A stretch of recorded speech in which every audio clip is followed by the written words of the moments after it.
Hi all, welcome to Show Studio's video review series. I'm Show Studio fashion editor Georgina Evans and I'm thrilled to be reporting on Burberry Spring Summer 20. I must admit, I'm the first to admit that Riccardo Tisci's appointment at Burberry, I haven't been completely won over every time. There's been elements of previous collections that I've been in love with, but I always feel like there's something missing.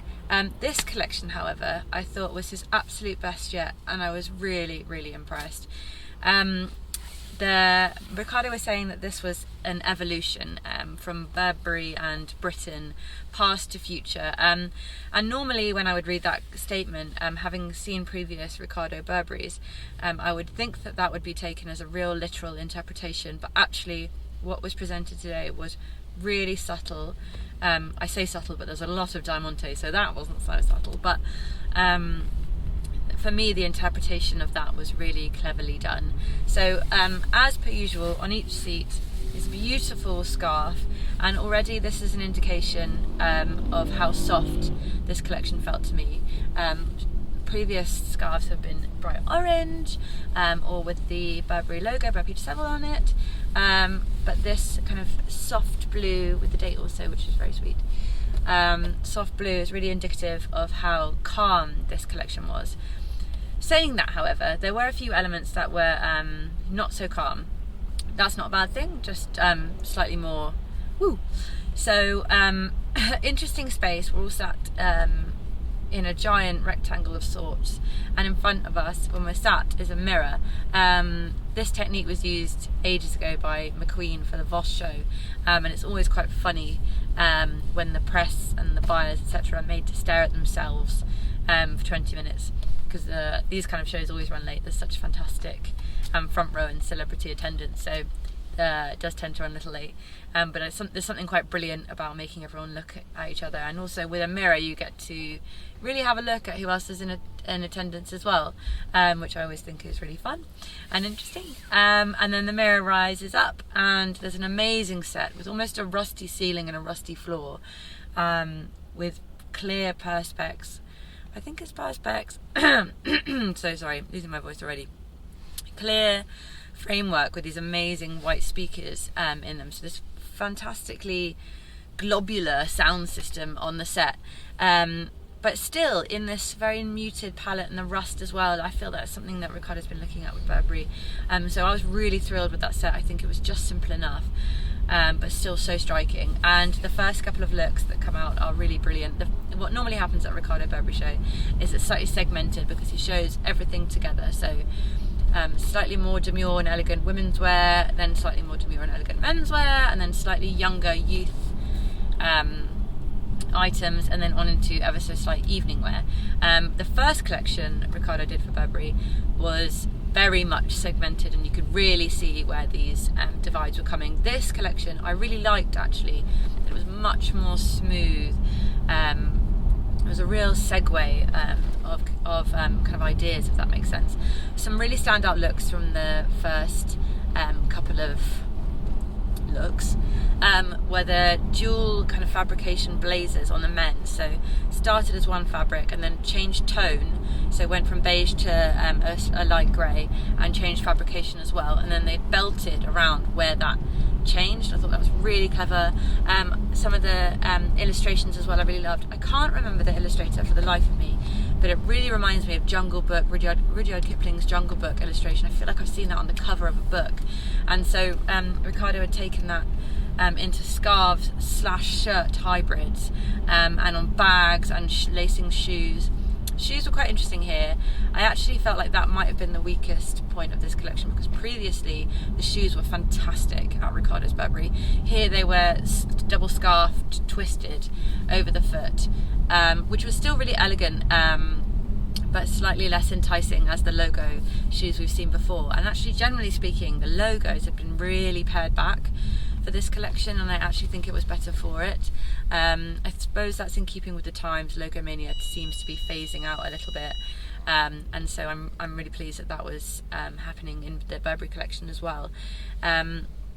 some other really brilliant looks, actually coincidentally, obviously because the top model's walking, you catch your eye immediately. Some of those were my favourite looks. Agnes Dean was walking, and I can't remember the last time I saw her walk a catwalk show, and she is that quintessential British model, to me anyway. She was so popular actually when Burberry was having a massive resurge, so I think it was really brilliant that he cast Agnes, and what she was wearing was really brilliant. Beige coat, slightly striped layer underneath, and actually thinking about it, the layering of this collection was really good. There was lots of different, the opening look indeed was jacket, then kind of cardigan opened, and then a skirt, and the piping on the skirt mirrored the jacket, but it was all beautiful Burberry beige. Throughout the collection as well, very, very muted tones. I think there was some pink looks and pops of red in the slightly younger section, but altogether very monochromatic, very calm. Lots of grey as well, in between the slightly more elegant older lady section. I don't mean that in a bad way. And the slightly youthful section, there's a lot of grey and what looked like jersey, but it was done in a really brilliant way. The dresses and skirts were bodycon, which immediately makes me think they're slightly veering towards the younger side, or that middle ground. But I thought it was really interesting the way he played with shape with that fabrication. It's not something you would necessarily see in such a large fashion house as Burberry, but I was really interested to see it, and I liked the way he played around with the sleeves. There was kind of a straight sleeve, and then it ended and ruched here on the elbow, which I really thought was brilliant. And then that jersey was kind of carried through in little ways later on. As I mentioned earlier, there was diamantes really, really prevalent. Sometimes it succeeded in the womenswear, long dresses, fantastic, and the feather trains that curved around with the diamante, I think was so fabulous.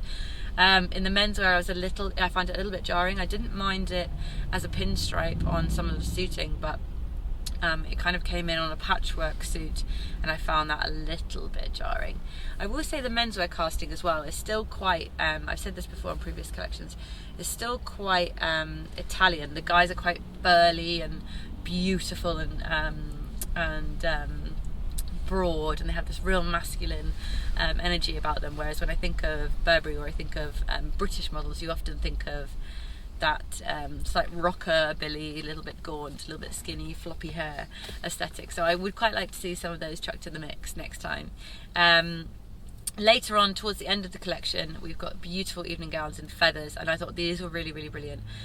Previous collections, they were really black, and understated with a few little moments, but this was really flamboyant, which is why there was less of them, I'm assuming, but I thought that was really, really strong.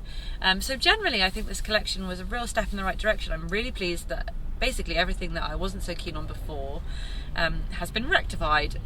So the logos have been calmed down, the cuts and the fits and everything. It felt like the devil was in the details with these clothes, and actually one of the best elements for me was a cardigan that then scooped round in on itself. So sleeve was baggy, and then it scooped round here and then buttoned in on itself. So you had this wonderful curvature in the silhouette. And I actually think silhouette and details is something that was really, really key about this collection.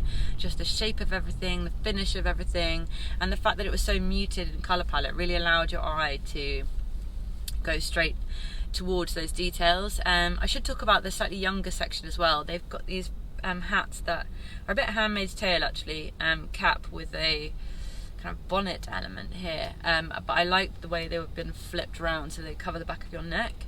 Bella Hadid walked in during this section, or opened this section. She had a really lovely corset dress, which was a continuation from last season actually. I believe a continuation from what she was wearing last season, and I thought that was really strong, really sexy.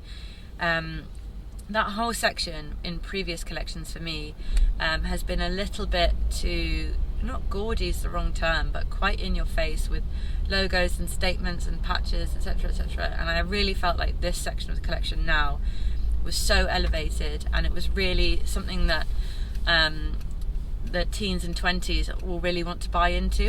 It was desirable. It had youth elements, so straps and bags and those great hats, kind of Dalmatian print, and some of that jersey I talked about before, and a little bit of corsetry, a little bit of sex appeal, but it wasn't so in your face. It was really It was really elegant for that slight market. Anyway, in case you can't tell, very, very impressed with the Burberry show. I can't tell if that's because I've been a little bit disappointed previously, and I'm just so thrilled with how this collection comes out, but it really feels like there's the Riccardo element in it. There was certainly some lace skirts that reminded me of Riccardo Givenchy, which I loved.